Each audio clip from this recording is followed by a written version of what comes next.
നമസ്കാരം, ബൈജു ആണ്. SBI ബാങ്കിൽ അക്കൗണ്ട് ഉള്ളവർ ഒന്ന് പ്രത്യേകം ശ്രദ്ധിക്കണം. നിങ്ങളുടെ പണം പിൻവലിക്കുന്നതിൽ ചില നിയന്ത്രണങ്ങളും സേവന നിരക്കുകളിൽ ചില സുപ്രധാന മാറ്റങ്ങളും SBI വരുത്തിയിട്ടുണ്ട്.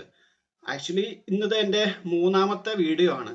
പക്ഷേ സാധാരണ ജനങ്ങളെ ബാധിക്കുന്ന പ്രശ്നങ്ങൾ നമ്മൾ അറിയുമ്പോൾ അത് ജനങ്ങളിലേക്ക് എത്തിക്കുക എന്നുള്ളത് നമ്മുടെ കർത്തവ്യമാണല്ലോ. അതുകൊണ്ടാണ് വീഡിയോ ചെയ്യുന്നത്. അപ്പോൾ നമുക്ക് നേരിട്ട് കാര്യത്തിലോട്ട് വരാം. നിങ്ങൾക്ക് ബേസിക് സേവിംഗ് ബാങ്ക് ഡെപ്പോസിറ്റ് അഥവാ BSBD എന്ന് പറയും. ഈ അക്കൗണ്ട് ആണെങ്കിൽ ഒരു മാസത്തിൽ 4 ക്യാഷ് വിഡ്രോവൽ വരെയാണ് ഇനി മുതൽ നിങ്ങൾക്ക് സൗജന്യമായി ലഭിക്കുക.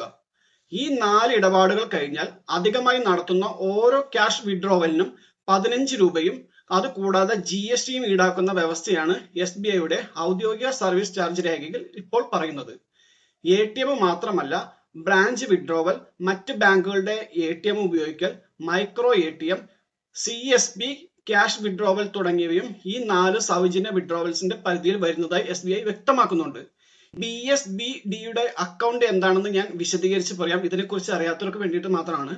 അതായത് സാധാരണക്കാരായ ആളുകൾക്ക് ബാങ്കിംഗ് സേവനങ്ങൾ ലഭ്യമാക്കുന്നതിനായി റിസർവ് ബാങ്ക് നിർദ്ദേശപ്രകാരം ആരംഭിച്ച അക്കൗണ്ടുകളാണിവ.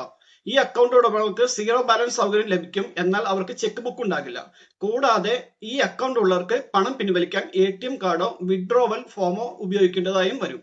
സോഷ്യൽ മീഡിയയിൽ പ്രചരിക്കുന്നത് പോലെയല്ല വാസ്തവം. ഈ പുതിയ ചാർജുകൾ BSBD അക്കൗണ്ടുകൾക്ക് മാത്രമാണ് ബാധകമായിരിക്കുക. ഈ ബാങ്കിലെ സാധാരണ സേവിങ്സ് അക്കൗണ്ട് ഉള്ള സാധാരണ ജനങ്ങൾക്ക് നിലവിലുള്ളത് പോലെ തന്നെ നിയമങ്ങൾ തുടരുന്നതാണ്. അതിൽ ഒരു മാറ്റവും ഉണ്ടാവുന്നില്ല. ഓക്കെ. അതുകൂടാതെ നിങ്ങളുടെ അക്കൗണ്ട് ഒരു BSBD അക്കൗണ്ട് ആണെങ്കിൽ ഒക്ടോബർ മുതൽ അനാവശ്യമായി ചാർജുകൾ ഒഴിവാക്കാൻ വേണ്ടി മാസത്തിലെ ക്യാഷ് പിൻവലിക്കലുകൾ 4 തവണയിലൊതുക്കാൻ നിങ്ങൾ പ്രത്യേകം ഒന്ന് ശ്രദ്ധിക്കണം. ഓക്കെ.